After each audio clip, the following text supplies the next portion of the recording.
Mm, Amani kwenu wandugu, tena na wasalimu kwa jina la Yesu Kristo. Mimi ni mwalimu wa neno la Mungu Jules Ndayambaje, mwenye niko mbele niko nasema na nyie. Nataka leo tuseme juu ya somo ya kuuliza, je, tangu zamani waimbaji walikuwemo kanisani? Niulize kama eske depuis zamani waimbaji ndani ya kanisa balikuwaka? Nishasikia maneno ishavuma, watu wako kusema seme jeune garçon wa 20 ans 25 ans au-delà wa kuimba ndani ya kanisa mkorale ule ni distrait. Nishasikia watu mingi bashavumisha ile maneno sana. Alafu nishakutana na watu wengine nao wanasema ni watumishi ya Mungu, lakini nao wanasema kama tangia zamani ndani ya hekalu waimbaji hawakuwa naimbaka ndani ya hekalu vile havistahili. Nishasikia ba mingi bako na visema donc mpaka na bamoya wanasema ni watumishi ya Mungu. Sasa nataka leo tuzungumze kwa ile, je, waimbaji ndani ya kanisa tangu zamani walikuwaka? Tuenda soma Mambo ya Nyakati ya pili sura 5 mstari wa 12 mpaka 14. Deux Chroniques chapitre 5 verset 12 à 14. Taisoma, inasema hivi: tena Walawi waimbaji wote pia, yaani Asafu na Hemani na Yedutuni na wana wao na ndugu zao, hali wamevaa kitani safi, wenye matoazi na vinanda na vinubi, wamesimama upande wa mashariki wa madhabahu, na pamoja nao makuhani 120 wakipiga panda. Hata ikawa wenye panda na waimbaji walipokuwa kama mmoja, wakisikizisha sauti moja ya kumsifu na kumshukuru Bwana, nao wakipaza sauti pamoja na panda na matoazi na vinanda, wakimsifu Bwana wakisema, kwa kuwa ni mwema, kwa maana fadhili zake ni za milele. Ndipo nyumba ikajawa na wingi, naam, nyumba ya Bwana, hata makuhani hawakuweza kusimama ili kufanya huduma yao kwa sababu ya lile wingu, kwa kuwa nyumba ya Mungu imejaa utukufu wa Bwana. Amin. Ndugu yangu, nipitia kuipasaje kutaka kuonesha kuyeyote mwenye anasemaka ndani ya hekalu waimbaji hawakuwa naimba ndani ya hekalu.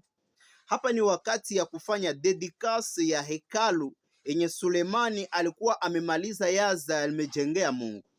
Hapa inasemekana waimbaji wakaingia ndani ya hekalu, au waimbaji ambao mmewasikia bakaingia mule, wakaanza imba, wakatumikisha matari, vyombo vyote vya muziki, na wakaanza imba nyimbo za kushukuru na kusifu Mungu, na makuhani wako mule.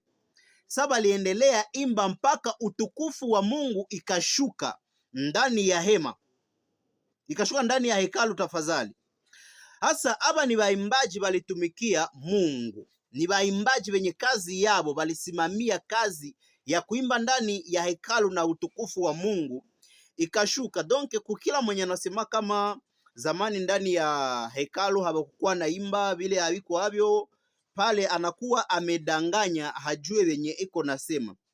Baimbaji balikuwa naimba ndani ya hekalu na mpaka utukufu ya Mungu inashuka ndani ya hekalu, lakini wanawaita baimbaji.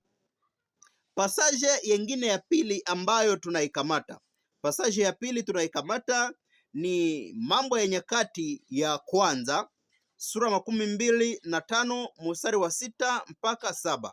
1 Chronique chapitre 25 verset 6 à 7. Nasema hivi: hao wote waliamriwa na baba yao waimbe nyumbani mwa Bwana, wakiwa na matoazi, vinanda na vinubi, kwa utumishi wa nyumba ya Mungu. Asafu, Yedutuni na Hemani wakiwa wameamriwa na mfalme, na hesabu yao pamoja na ndugu zao waliofundishwa kumwimbia Bwana, wote waliokuwa stadi walikuwa 288.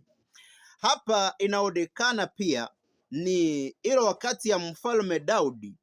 Hawa watoto kianzia kule hilo ni watoto wa Asafu na watoto wa Obedi Edom, kiingia na mshapitre 26. balipangiwa bakuwe baimbaji, aseme kazi yao ilikuwa kuimbia Mungu ndani ya hekalu. Aba hawakuwa nahusika na kazi nyingine isipokuwa kuimbia Mungu. Njoo ilikuwa kazi yao kufundishwa nyimbo. Donc ilikuwa wababa na mafamie zao, baba na jamaa yake, batoto yake, bamusika yake, babiana bote wanakuwa baimbaji pamoja, inatengenezewa korale ndani ya hekalu. Njo kazi yao kuimba muhekalu.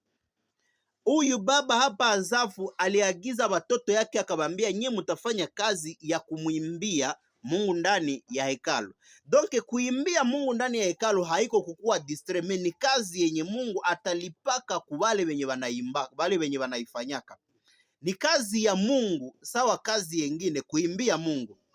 Ndio maana wewe mwenye huku bako na dekuraje, nishasikia ba mingi bako naanza kuwa dekuraje, ba mwa banaweza tafuta na kuacha kuimba, batafuta acha korali, jua bako na ba dekuraje kubambia mtu wa age yako hapasi hastahili imba mkorali. Ce n'est pas ça.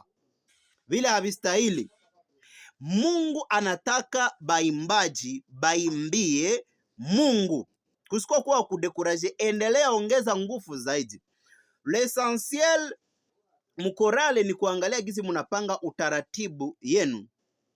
Bamoya kwa banafanya korale repetition après midi, bengine avant midi. Donc ni kuangalia kama korale yenu repetition munayanza de 6h juste à 7h juste, ou bien de 6h30 à 7h30. Unatoka pale ukishamaliza unaenda mkazi zako, au kama mutakuya après midi peut-être 14h ou bien 16h, munakuwa avant midi mulikuwa mukazi zenu zengine. Me kuimbia Mungu ni kazi sawa zengine, na Mungu atalipaka kila mwenye anamwimbiaka. Endelea imbia Mungu, weye mwenye ulishaka jitoa kwa ile kazi ya Mungu. Un jour wakati tunaingia mulie celeste dans le paradis, wakati Mungu kuna lipa benye balimutumikiaka, na weye utalipiwaka après ile ufufuko, après resurrection wa avant ile wakati ya jugement. Donc haiko kukuwa distrait kuimbia Mungu. Hii ni mafamie iliimbia Mungu. Mena tunarudia mu Nouveau Testament, mwagano jipya. Eske mwagano jipya namo kuimbia Mungu inaruhusiwa? Eske uko benye baliimbia Mungu ndani ya agano jipya? Zasema kwanza jibu ni ndio. Tukamate andiko Matayo 26 mstari wa 13. Matthieu 26 verset 30. Inasema, nao walipokwisha kuimba wakatoka nje kwenda mlima wa Mizeituni. Hapa ni wakati Yesu alikuwa iko pale kuchumba cha juu, kushambre wote, kumeza ya Bwana. Wakati anamaliza mega mkate, anamaliza pana na kinywaji bakunywe pale kushambre wote, kule meza ya Bwana, akamwambia mfanye hivyo wa kunikumbuka. Sali maliza ile, aseme bakaimba. Donc Yesu na bamitume nao ndani ya ibada balikuwa naimbaka. Balikuwa banaimbaka. Njo vile balikuwa banaimbaka. Halafu andiko yengine ya pili, Waefeso sura 5 mstari wa 19 mpaka 20. Ephésiens chapitre 5 verset 19 mpaka 20. Nasema hivi: Mukisemezana kwa zaburi na tenzi na nyimbo za rohoni, huku mkiimba na kushangilia Bwana mioyoni mwenu, na kumshukuru Mungu Baba siku zote kwa mambo yote katika jina lake Bwana wetu Yesu Kristo. Donc l'apôtre Paul na iko na shauria kanisa, anaiambia mkuwe na semezana kwa zaburi, msemezane kwa nyimbo za tenzi za rohoni, mko na shukuru pia Mungu. Donc na ndani ya agano jipya kuimbia Mungu inaruhusiwa. Et sachez ceci mes frères, kenye munapasha yua, kama unasikia Yesu na wamitume walikuwa na imba pale kumeza ya Bwana, walimalizaka wakaimba, au kama unasikia Muwaefeso kule Paulo anasema musemezane kwa nyimbo za tenzi na za rohoni, nyimbo iwa kama kuko baimbaji batungaji ba nyimbo. Ava nyimbo batu baiimbe, kuna kuwaka mtungaji mwali imbaka zile nyimbo. Ava watu bajifunze nyimbo bazizowe, kuna kuwaka mtungaji mwali imbaka ile nyimbo. Donc kuko baimbaji walitunga zile nyimbo zenye tutasemezana, zile nyimbo zenye tutaimba pamoja ndani ya kanisa, zile nyimbo zenye unaweza imba unaikala fasi sawa gizi mwandiko huko kwenye unafika mu Yakobo kwa wanasema nani mwenye nafurahi aimbe. Kuko batungaji ba nyimbo wenye kazi yao ni kutunga nyimbo za kuimbia Mungu, wale wote wanafanya kazi ya Mungu. Doke zile nyimbo Yesu aliimba na bamitume zilikuwa zilitungiwaka na baimbaji. Zile nyimbo Paulo anasema tuimbe tusemezane kwa zaburi na tenzi za rohoni, zile nyimbo zote tukimwambia Mungu na kumshangilia, zile nyimbo zote ni baimbaji balizitunga. Mena bakianza kudekuraje weye mutungaji wa nyimbo, weye muimbaji, kisha nasikia na wewe utaachana na vile. Yua kama umeacha kazi ya Mungu, yua kama umeacha na kazi ya Mungu, na wale watu kuwa nawaombea Mungu abasamee, wanasema vya vile. Wanasemaka kama kuimbia Mungu ni kukua distrait, kukua muimbaji mkoral ni kukua distrait. Ce n'est pas être distrait, mais c'est exercer le ministère, ni kuexercer kazi yako yenye Mungu alikupatiaka ya buimbaji. Courage nyie bote, muendelee mbia Mungu, muavance tena zaidi, muaprofondir même dans l'adoration, juu vile vyote vinaruhusiwa mbele ya Mungu. Wakati ya Sulemani walimbaka mpaka utukufu ya Mungu ikashuka ndani ya hekalu, waimbaji wako naimba, sema makuhani bakashindwa simama juu tukufu likuwa imeyala sana, bakashindwa simama wafanye kazi yabo. Donc njo vile. Merci ndugu zangu.